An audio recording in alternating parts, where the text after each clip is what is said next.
Okay. So Steph is speaking from the from the advanced manual, communicating on video in this manual's second project called the Interview Show. Peter Ried has volunteered to interview Steph as if on a cable interview show. Only Peter, as the interviewer, can look into the camera. Steph is to look at Peter during the exchange and not the camera. Instead of standing at the lectern, both remain seated in front of the camera. The recording segment is to last 5 to 7 minutes. The project provides 4 main objectives: to appear as a guest on a simulated video talk show, to understand the dynamics of an interview or talk show, to be prepared for the interviewer's questions, and to be engaging while presenting a positive image on camera. Please welcome Steph with help by Peter in giving this video recorded talk titled The Peter Ried Show, Neutralizing What's Polarizing. I give you Peter and Steph. Well, thank you, Jim, and welcome everyone to the Peter Ried Show, the show that seeks to reveal truth, whether we can handle it or not. Steph Turner is the instructor of a brand new online course entitled Diffusing Politics, Moving Beyond Polarization.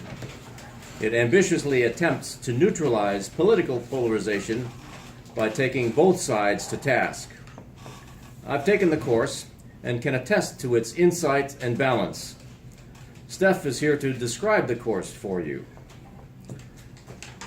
Briefly tell us about your eCourse, Steph. Diffusing polarization takes a look under the hood of our political differences. And instead of taking like one angle or the other and try to say, well, which one is better, it actually tries to take a more balanced view of both of them, try to see what's the good side and maybe the negative side in each side. Who is the course for, or who is the ideal student? Well, the ideal student is anyone who's sick of politics as usual. They're fed up with the polarization, and they have a hunger for a type of politics that doesn't just go after each other, but tries to better understand each side. And I think a lot of my students that I hope to sign up for the course, they're the ones who say, oh, I don't know if I want to go to the polls today. I mean, what is it there really for me? Because a lot of politics kind of goes towards opposition of the candidates, and it turns off some people, while other people go to the poll. But it really turns people negative towards politics. I hope the ideal student will be one who says, yeah, I want to learn what goes under the hood, and maybe see the more positive side of each candidate in each side. I see. Well, what makes you uniquely qualified to teach about politics? Well, I say I am not really a conservative or a liberal, not really even an independent. I have a spirituality about me that compels me to rise above the silos of left and right and be able to see both sides equally and to appreciate each side is really trying to convey their priority of needs in their own best way. And this has given me unique insight, a unique perspective that I don't find anywhere else. I've been looking, I search, but there's so much more bias in much of the teaching. And I think I'm uniquely qualified to provide this perspective. I see. Very good. Your course provides a unique definition for politics. What is your definition? Well, in the course, I lay it out, and I describe politics as the art of generalizing how to agreeably address needs in different social situations. And in the course, I actually break down each of those 3 clauses. The art of generalizing. Politics is all about generalizing.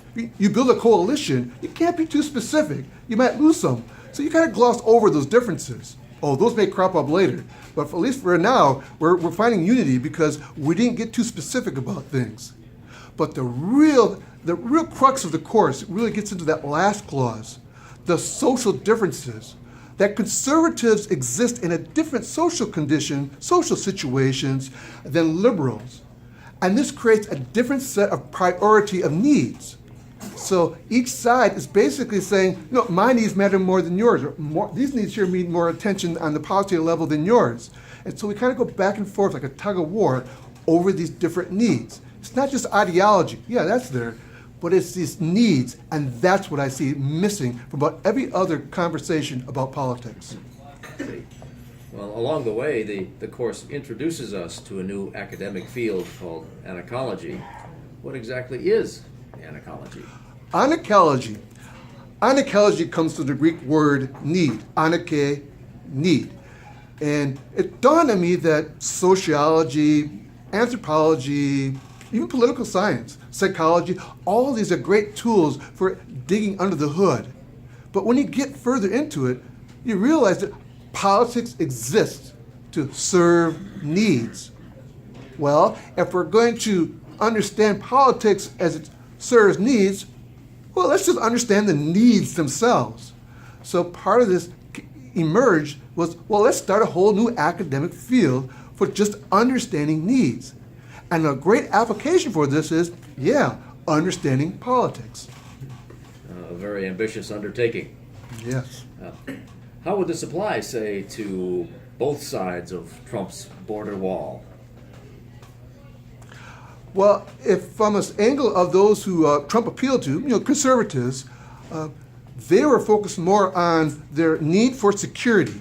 And conservatives tend to be more deep focused in their relationships. As I pointed out in the course, they have what I call a deep bias. And by bias, I mean a priority of needs. Not necessarily a bad thing, but just can't really appreciate if someone else has other needs. They really need that need of security to be respected. Liberals, on the other hand, are more focused on a wide perspective. They have more of a global perspective, and they kind of generalize that, like Islam is a religion of peace, where the conservatives are more focused on some of those exceptions, like, well, what about those violent jihadists? And it goes over to the side of, when Trump made those comments about Mexicans being rapists, and that became such a hotbed said. But he appealed to those who had experienced some violence coming over the border. So basically, it's about seeing the needs being prioritized on each side. Because I think we're at a place in our politics where we want to be able to replace that privileged hate that politics provide and turn it into a bountiful avenue for sharing love. Indeed. Well, thank you, Steph.